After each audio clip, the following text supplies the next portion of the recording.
Now, on Enough Said, with KFAN Radio's Dan Barrero, attorney and HoldingCourtPodcast.com's Ron Rosenbaum. Enough Said. With the 23rd pick in the 2016 NFL Draft, the Minnesota Vikings select Laquon Treadwell, wide receiver, Ole Miss. We got him. Welcome to another edition of Enough Said. My name's Dan Barrero, joined again this week by Justin Guard from Bumper to Bumper fame, and The Fan. Laura, let's get started. I know you're very excited about this number one choice. I am very excited. As you just heard, the Vikings have their new man, Laquon Treadwell, being their first-round draft pick. He's a wide receiver. Dan, what can he do for the Vikings? Well, it depends on who you want to talk to, all right? I thought he was awfully slow getting up from the table. I mean, slow reaction time, and that's the rap on him. There are apparently nose tackles who are as fast as this guy. And that, of course, starts the general debate, as you well know, about, well, speed's overrated. Mm-hmm. I'll do it for you because I know this is where you're going to go. Jerry Rice. Pretty good. Slow.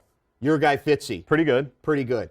Those guys had all-world talents in the other parts of the game that allowed them to compensate. So let's not pretend speed doesn't matter. It does. There's a reason that they measure it day in, day out. But here's my biggest objection. I mean, I'm fine, open mind. Who knows what really he can be? He is big, and like you, I like that. But aren't you a little concerned that basically what I was told by a couple of the experts is no point in getting a guy who can go downfield because Teddy can't get it down there anyway. And I'm going, if we're already restricting what we were able to do to that extent, then I'm a little more concerned about Teddy and what his long-term potential is as a QB. So you're flipping it. You're flipping it back to Teddy because you know the receiver might be good. Yeah. Well, no, because they're saying he's good doing intermediate stuff, and that's all Teddy can do.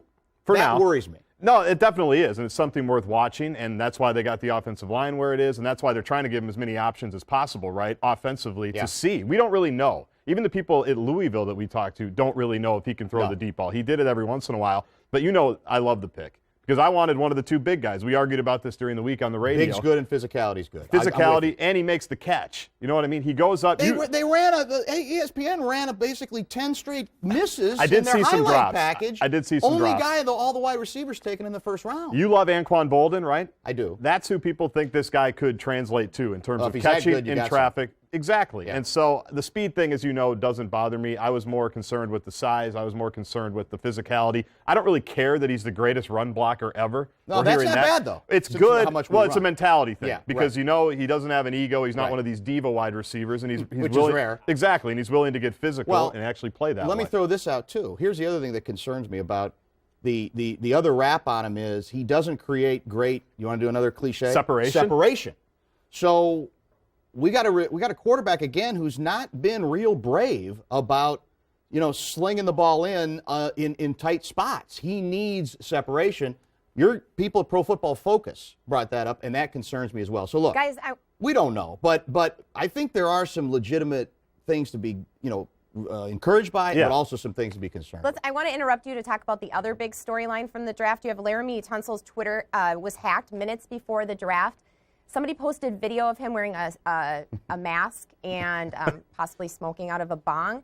He was still drafted by the Dolphins, but it could cost him millions in salary. Dan. Well, he's a teammate of Quan's, right? Good night for Ole Miss. They didn't share the bong mask, did they? Because I'd be concerned about that.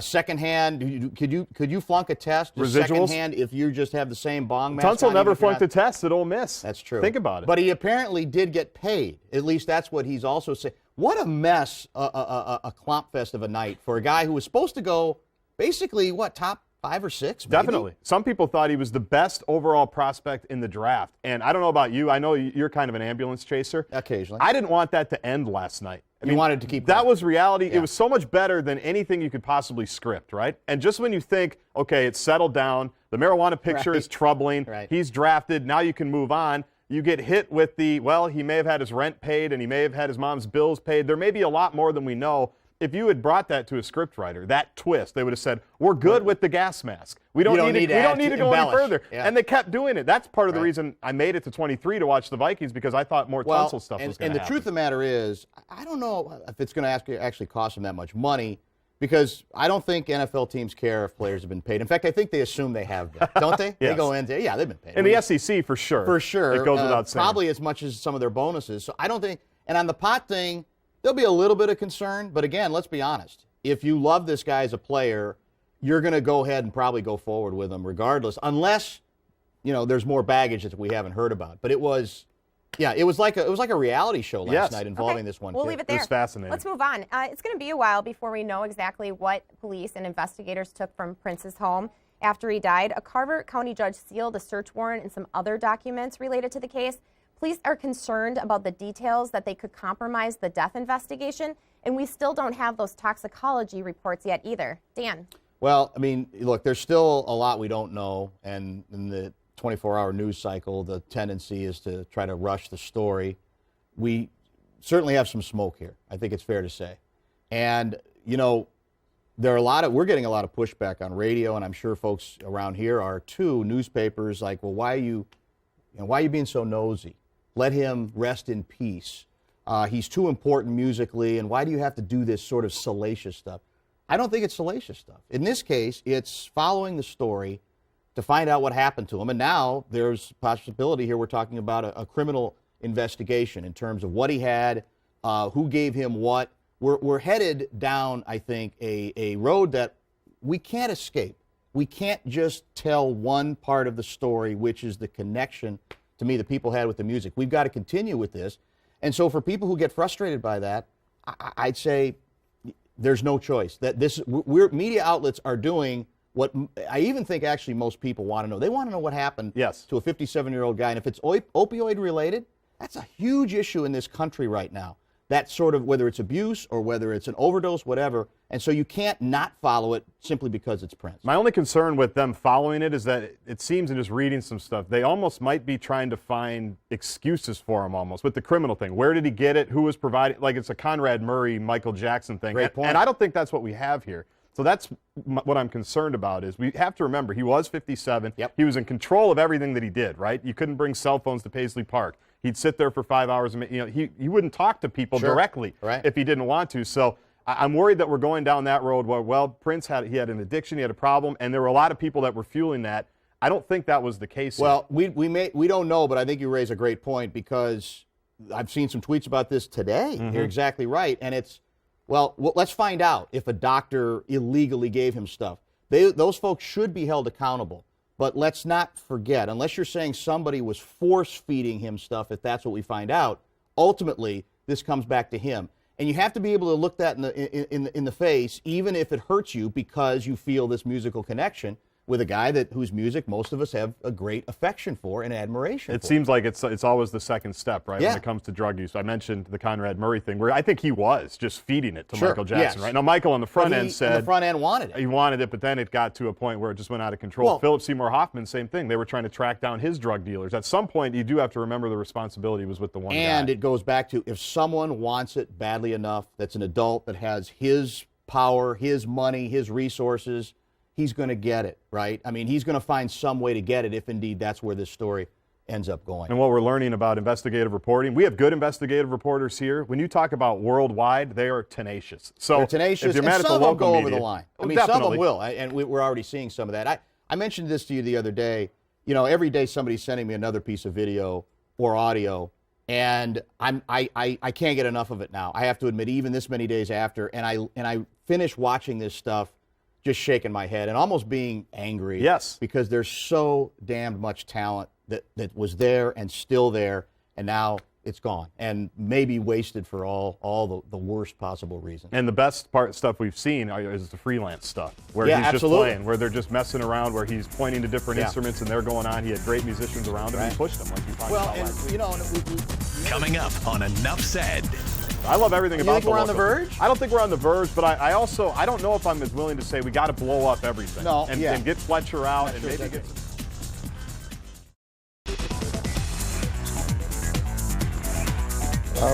I thought we did some good things. I think we had some tough stretches as a team, obviously. But as a team, I thought we battled hard. We showed a lot of character, making the playoffs the way we did, and we gave it all. It was a game 6, and we got close, but not quite there. And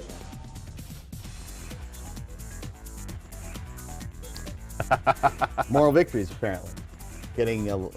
Losing in 6 in the first round, after a season in which you finished with, is it 13 points less than a year ago? They had 87, they had 100 last year, so yeah. Yes. And we didn't get to hear what might have been the most remarkable piece of sound out of the Wild locker room as they're cleaning things out. Ryan Suter basically saying, in effect, well, he said it, this team never quit. And so I started thinking about some of the great stands in history. The Alamo comes to mind, the Pork Chop Hill, Korean War. You're a little too young. I'm familiar with it. And the Battle of Bastogne, France, where General Patton ended up rescuing, basically coming at the last minute. I don't know. I don't put this. I think I put this after Alamo. Alamo I still put first. The most embarrassing part to me about this season is actually the way some of the Wild players, the general manager, and especially Suter, have basically acted as if they're supposed to be patted on the head because they tried hard once their backs were to the wall, which leaves out the part about why were your backs to the wall? Was it always because you didn't have as much talent? No. Sometimes it was you basically played like yellow-bellied pigs, which is what they did the first 2 periods of Game 6. So that's the part that worries me about the future, about where the franchise, how it's going to get out of this rut. I think we all agree with Ryan that resiliency is a great quality to have in life, right? You have to have it. You're going to get knocked down. You have to get back up. I've found, and I wouldn't call myself super successful, but successful people I know have another thing in common. It's actually more important. It's called consistency, where 90% of the time they're showing up, right? Have we heard that all the time? Just 90% of it's just showing up. The rest of it's going to fall in place. And for huge stretches this year, including basically 2 months, they didn't show up at all. And even in this playoff series, got a coach fired. They got a coach fired. Even in the playoff series, they had some great moments where they played well. They no-showed Game 1. Sure. And then they no-showed the first 2 periods of Game 6. I'm not as down on the club generally as you. I know Chuck Fletcher got a lot of heat for his news conference earlier this week that he still thinks some of the younger guys. Were you whispering in Chuck's microphone or him and yours? I might have sure been. Which. I can't remember. I love everything about the think we're on the verge? I don't think we're on the verge, but I don't know if I'm as willing to say we got to blow up everything and get Fletcher out and maybe get some new players. It might not. I still think you have enough decent veterans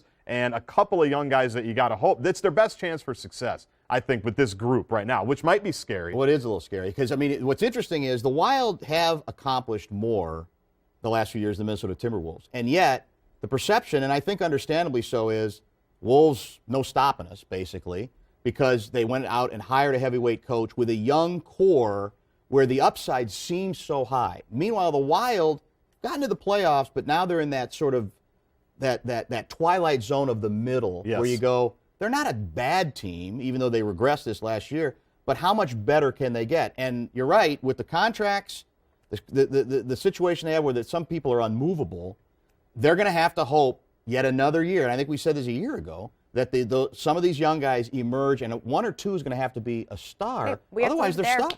There's always next year. Enough said on that one. Let's move on. Talk about some strong words. Former House Speaker John Boehner calling Republican presidential candidate Ted Cruz, quote, Lucifer in the flesh. Boehner also said he had never worked with a more miserable SOB. It didn't take long for Cruz to fire back. Take a listen. If I have said 50 words in my life to John Boehner, I'd be surprised, and every one of them has consisted of pleasantries. Good to see you, Mr. Speaker.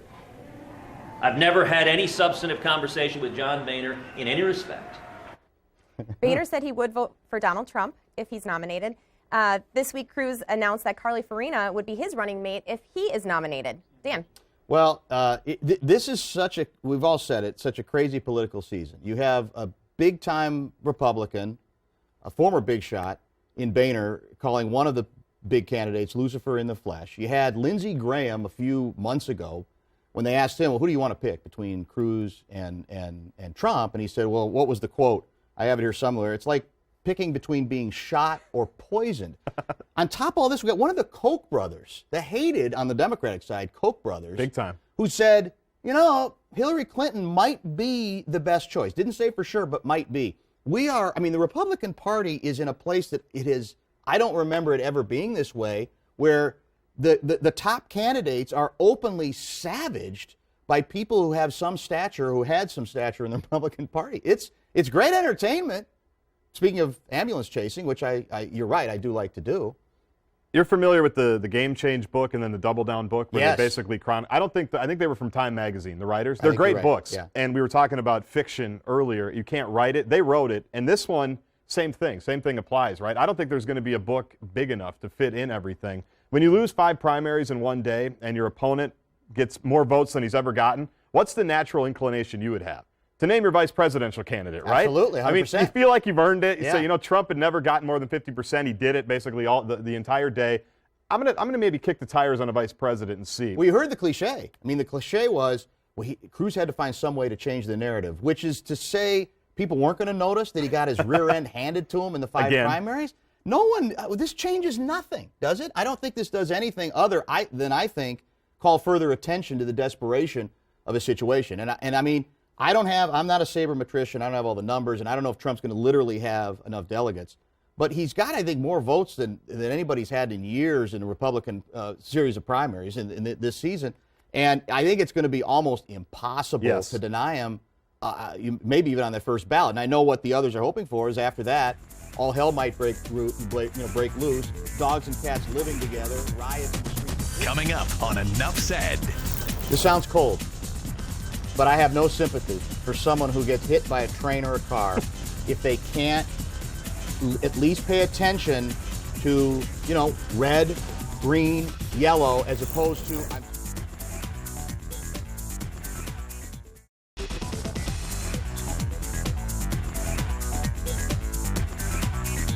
Welcome back to Enough Said. A bluff in Red Wing is a popular place for local artists to share their work, but a tribute to Prince recently was covered up because apparently some people thought it was offensive. The city's saying it's their policy when they receive a complaint. You can see it right there. City Council is going to meet next month to talk about setting a standard procedure. But check this out. After getting the go-ahead, the artist repainted the spot. The rock is city property. Dan.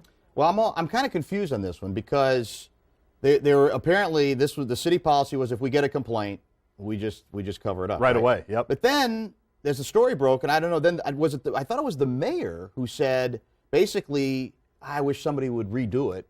So I'm confused about that, and then in terms of the mixed signals. But that's exactly what happened. And look, where do you draw the line on this? I mean, to me, does there have to be that Prince art up there forever?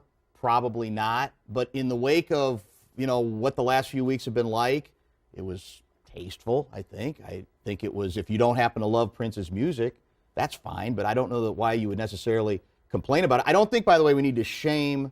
Some people want to out the complainers Absolutely. And shame them. Their name should have to be on it. It's like a letter to the editor. Apparently that's it. Put your name to it. I don't know if I buy that, but I don't know. My issue is still more with the city, I think, overreacting to, well, we've had this policy in place. If we get one complaint, you're allowed, I think, to make some judgments. And obviously the mayor did a surwanger or backpedal on the basis of their own policy. I thought the mayor actually wanted it painted in the first place, and that's why those two guys went up there. So then who was the city person responsible? He might not have known. We don't know. Because I think it was a Facebook post for the mayor. He said, man, the bluff would look nice if we put a Prince. It was beautiful. And it was great. And like you said, 2 days, 3 days, 4 days, is that how long it's going to be before they might want to do something else? And so the complainer, just don't look at it for 3 days. I know Red Wings, it's beautiful, the bluffs are cool. Yeah. Prominent spot. I mean, could somebody else say, well, wait a minute now. There's Trump. There was a Trump. Somebody put Trump up there, and there were complaints, and they took it down. Well, that's where it does get squishy. You go, what's okay and what isn't. I guess my litmus test would be when you start getting political, then you're opening the door to more issues, and maybe I get the idea we do not want somebody to have a banner up in a political season. But it's just an homage to an artist who everybody's talking about, and some people feel strongly about, as we talked about earlier, and the idea that you gotta then take that down because one person or two. I mean, how many? I think it was just one. Sense. I think it's just one complaint, and because they say that's the policy. And you know how policies work. A policy is a policy, no matter what. And every once in a while, it should just be a policy. We'll find out next month what the policy will be when they meet and figure out kind of what the standard procedure shouldn't be that tough. Let's go to the lightning round. Twins pitcher Glenn Perkins taking heat on Twitter. Some people on social media believed he was giving the finger to fellow pitcher Jose Barrios, when in reality, he said he was giving it to the Twins photographer, Justin. I want to see the photo, to be clear. It's controversial. You sure you want to touch this? I really don't. Well, I'm worried about if I say something wrong about Perk, I'm going to end up in his wife's blog. It's very possible. And that, you don't want to be stuck in those crosshairs, right? She's underexposed. I believe him in this case. I don't think he was giving the middle finger to his brand new teammate. But let's say he was. Who cares? Does anybody think he means it? No. He's playing around. He's it's wacky. sophomoric. Baseball humor is about farting, it's about grabbing your crotch, and it's about giving the finger, and nobody loves that, but I mean, it's not that big a distinction. It's baseball. I've never heard that about baseball before. Dan, you said last week, you called it, you said Kelly Ripa was going to be okay. She came back to her daytime talk show with Michael Strahan, but here's the deal. He was supposed to leave this fall for Good Morning America full-time, but he's actually leaving in a couple weeks. What do you That think? makes sense. Well, I'm surprised they're waiting that long, because if you've seen them on together, there might as well be, like if there was like a barrier, like a wall all the way up this studio between us, that's what it feels, the chill between them. Well, I shouldn't say between them. Ripa will not even look at him, will not even pay any attention to him, so I'd say she ought to just do it solo. Classy why and bother graceful. and get out of it? I mean, maybe she had a legitimate beef, but honestly, just end it now, because it's beyond chilly. Good lesson in overcoming adversity, though. To come back and even give it a shot. She summoned up a lot. Courage. They'll More probably than have a lot of Minnesota guest Wild. hosts for a Courageous. while. Yeah. We'll see who stays there permanently. In a letter to Wolves fans, new coach Tom Thibodeau says, quote, there are no limits for the team. We have a state-of-the-art practice facility. We have a newly renovated arena on the horizon and the best young roster in the NBA that is poised for special things. Thoughts, Justin? Whoa. We agree with him on all of that, don't we? That's why this job was attractive. That's why Tibbs wanted to come here, and that's why it was important to get Tibbs. He's not saying anything we don't know, right? But as we've talked about, nothing's guaranteed, and people are already worried that Karl Anthony Towns is going to blow his ACL. Do you think you we love get- open letters generally, though, right? Do you think we can get home court advantage in the first round? This year? Yeah. It'll Is be a 4 is that seed? being greedy? Could we be a 4? We know we're going to make the playoffs. Nothing is impossible for this team. No, it's valid. You're right, though. It is a form of validation because everybody suddenly wants to come here to coach or play on this team. It's going to be fun. Unprecedented. Okay, next up, a lot of drama and buzz over Beyonce's new album, Lemonade. She sings about infidelity. And who is Becky with the good hair, Justin? I'm not quite sure. I'm disappointed, though, because this is buried, this topic. We should have led the show with this. It should have If been it was up to you, we would have started. Do we call It's it the A program. block? I think it's called A block block, here in the that's right. TV business. Yeah. We should have there's too many layers to dissect it. I feel bad, though, for Rachel Ray when it comes to the Beyonce Lemonade controversy because the mistress in question is Rachel Roy, and everybody thinks it's Rachel Ray. Well, could Rachel Ray also be involved, and we just don't know it yet? Could that be on the next album? That's a good point. I don't think you can rule anything That would be out. a Tunzel-like twist that we wouldn't know about. I don't think we want this for a whole block because we're going to get too many letters. It's too controversial. Either way, too they're getting all polarizing. the publicity they need for the new album. And finally, it's all a set city up. in Germany installing traffic lights on the pavement, similar to road markers.